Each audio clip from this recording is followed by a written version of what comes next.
নমস্কাৰ, ৰশ্মিৰণ ব্লগছৰ অন্য এটি ভিডিঅ'লৈ আপোনালোকক সকলোকে স্বাগতম জনাইছোঁ। আজি ভিডিঅ'টো হৈছে খোজ কঢ়া ভিডিঅ' আৰু 2025 চনৰ এইটো প্ৰথম ভিডিঅ' প্ৰথম ব্লগ এইটো আপোনালোকৰ মাজত আগবঢ়াম। আজি মই ৰাস্তাই খোজ নাকাওঁ, ফিল্ডত নাযাওঁ। আজি মই চিধা নদীৰ পাৰত আপোনালোক বালিত খোজ কঢ়া দেখাম। বলক ভিডিঅ'টো আৰম্ভ কৰোঁ।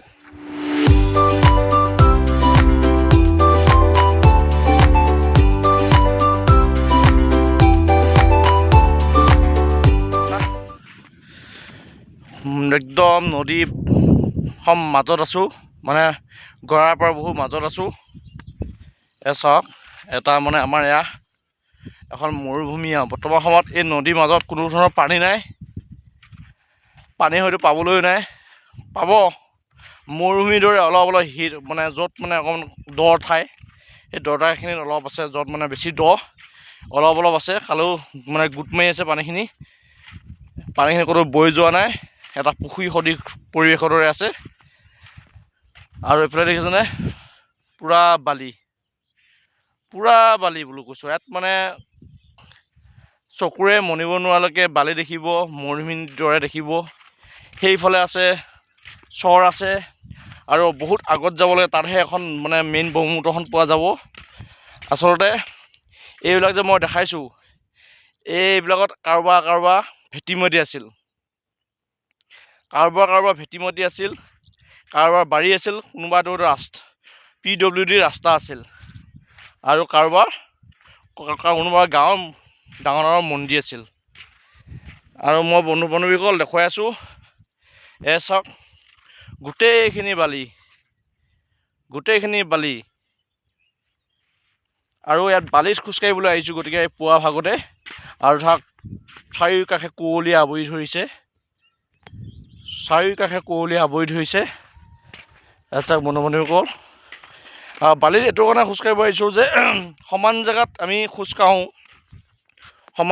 যিহেতু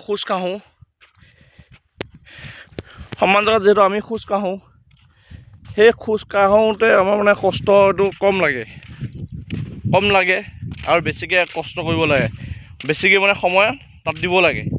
কিন্তু বালিত খোজকাঢ়িলে এনেকুৱা হয়, আপোনাৰ যদি সমান জেগাত সমান ফিল্ড এখনত যদি আমি খোজ কাঢ়োঁ 10 মিনিট, আমি বালিত খোজকাঢ়িলে 5 মিনিটে হয়। কাৰণ বালিত কষ্টটো বেছি হয় খোজ কাঢ়োঁতে, আৰু সমান জেগাত কষ্টটো কম হয়। সমান জেগাত বেছি সময় লাগে আৰু বালিত কম সময় লাগে। এই গতিকে আজি বালিত খোজকাঢ়িবলৈ আহিছোঁ। আৰু বালিত খোজকঢ়াৰ যিটো প্ৰফিট, সেইটো আমি বুজি পাওঁ কেৱল যিসকলে বালিত খোজকাঢ়ি পাইছে। পুৰা মৰুভূমি পৰিৱেশ, চাওক, পুৰা কুঁৱলী পৰি আছে। চাওক,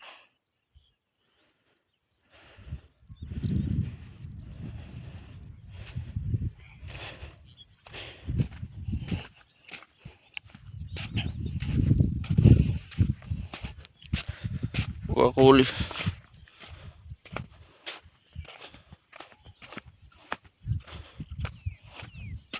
কেইটা মানুহৰূপী শিয়াল, চাওক ৰাইজ,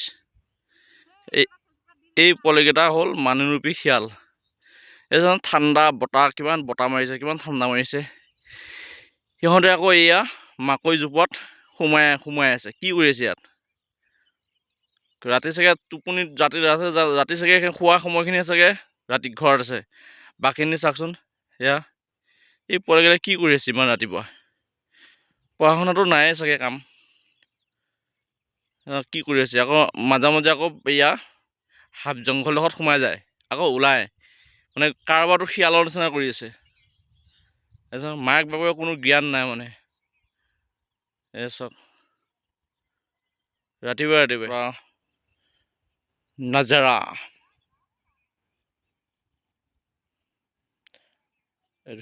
এইখিনিয়ে পানী, আমাৰ এইখিনিয়ে পানী, আৰু বেলেগ পানী নাই। আৰু খুব ধুনীয়া এটা সুন্দৰ দৃশ্য, যাওকচোন। একদম সেইফালে আছে নামঘৰ, এইফালে আছে গোৱা সদৃশৰ দৰে একদম পূৰা নাৰিকল গছ, তামোল গছ, আৰু এইফালে আছে এখন নাও। চাওক, কি সুন্দৰ এটা মনোমোহা দৃশ্য বুলি কৈছোঁ। আমাৰ এইখিনিত আমি নামাকৰণ কৰিছোঁ, আমাৰ এইখিনিত ছেকেণ্ড গোৱা। চাওক বন্ধু বান্ধৱীসকল, এই আমাৰ এই কাঠনি অঞ্চলৰ এই ঠাইখিনি চাওক, ইমান সুন্দৰ, আমাৰ একদম সুন্দৰ এটা পিকনিক প্লেচ আছে, বনভোজ খোৱাৰ এটা সুন্দৰ ঠাই আছে। কিন্তু দুৰ্ভাগ্যবশতঃ কি, বাৰিষা হোৱাৰ লগে লগে ইয়াত পানী উপচি পৰে আৰু গৰাখহনিবলৈ আৰম্ভ কৰে। তেতিয়া আমাৰ যিডোখৰ সুন্দৰ ঠাই, সেই সুন্দৰ ঠাইখিনি গৰাই খহাই খহাই শেষ কৰি পেলায়। এনেকুৱা যদি দৃশ্য আমি যদি সদায় পাওঁ কিমান ভাল লাগিব। গাড়ী ইঞ্জিন থকা নাও, ইয়াৰ নাওখন যদি যাবলৈ হয়, ট্ৰেন্সফাৰ কৰিব লগা হয়, তেতিয়াহ'লে ইয়াত ভৰ পানী হ'ব লাগিব। বাৰিষা সময়তেহে নাওখন লৈ যাব পাৰিব, ইয়াত এতিয়ালৈকে নাওখন ক'তো লৈ যাব নোৱাৰে, কেৱল দাঙি নিয়াৰ বাহিৰে। চাওক ইঞ্জিন চালিত নাও এনেকৈ পৰি ৰৈছে চাওক। ইয়াত পানীৰ অভাৱত নাওখন ক'তো যাব পৰা নাই। এইটো দিয়া, এইটো জুমত বনাবা হে।